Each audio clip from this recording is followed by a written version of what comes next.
10 jours après les élections d'Emmanuel Macron et à 6 semaines des élections législatives, le 1er mai a rassemblé en Charente-Maritime aux environs de 1000 personnes. À Saintes, ils étaient 250 personnes réunies devant la place Foch, devant le tribunal de la ville. Le 1er mai constitue une occasion assez exceptionnelle de défendre le pouvoir d'achat et de manifester contre la retraite à 65 ans. Avec 4,8 de taux d'inflation, le pouvoir d'achat reste au cœur des préoccupations des Français. Le pouvoir d'achat, c'est mal parti pour tout le monde, je pense, surtout dans l'hospitalier où on n'a pas de revalorisation de salaire depuis 15 ans. Et donc ça commence à devenir tendu, les gens fuient la fonction publique par rapport au salaire, on est sous-payé en fait. Donc voilà, que ce soit au niveau médico-technique, technique et puis soignant, bien sûr. Donc il est grand temps qu'on ait une revalorisation salariale. Mais je pense qu'avec le gouvernement en place, c'est pas prêt de se mettre en place. Alors on peut que y croire. Vous y croyez aux législatives? Tout à fait. Il faut motiver les gens pour justement faire barrage. Déjà je suis à ESH et en fait je touche même pas le SMIC.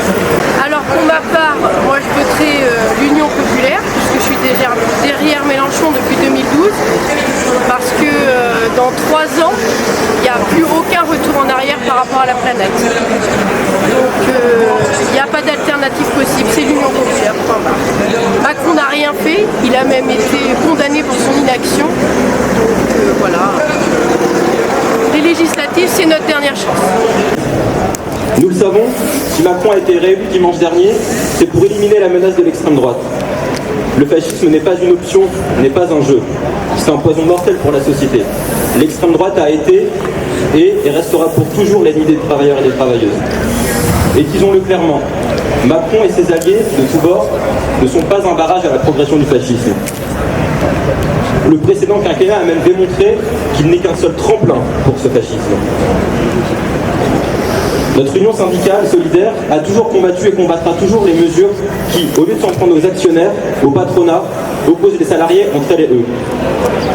Les pressurisent et pointent les personnes migrantes comme responsables de tous les maux. Solidaire rejette, combat le fascisme, la xénophobie, le racisme, l'impérialisme, la haine de l'autre et le capitalisme.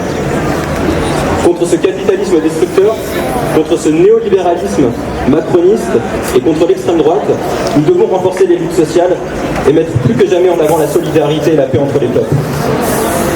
Seules les luttes à venir, des mobilisations massives, unitaires, pourront mettre le rapport de force du côté des intérêts des salariés, des travailleurs et des travailleuses, et de toutes et tous, et nous permettre de riposter face aux attaques qui s'annoncent. Ce 1er mai n'est qu'un début. Ne restez pas seuls, syndiquez-vous, rejoignez-nous. Rapprochez-vous d'une association ou d'un collectif. Et toutes et tous ensemble, organisons-nous pour défendre nos droits, nos acquis sociaux, nos libertés publiques, l'égalité réelle. Par nos luttes, et ce 1er mai n'est que le début, imposons notre avenir.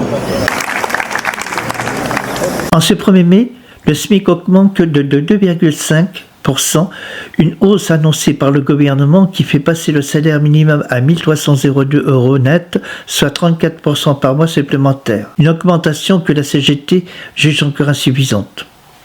Les organisations syndicales réclament également une revalorisation des pensions de retraite de base. Emmanuel Macron s'y était engagé pendant la campagne présidentielle. Elle pourrait intervenir en juillet 2022 si le locataire de l'Élysée tient sa promesse.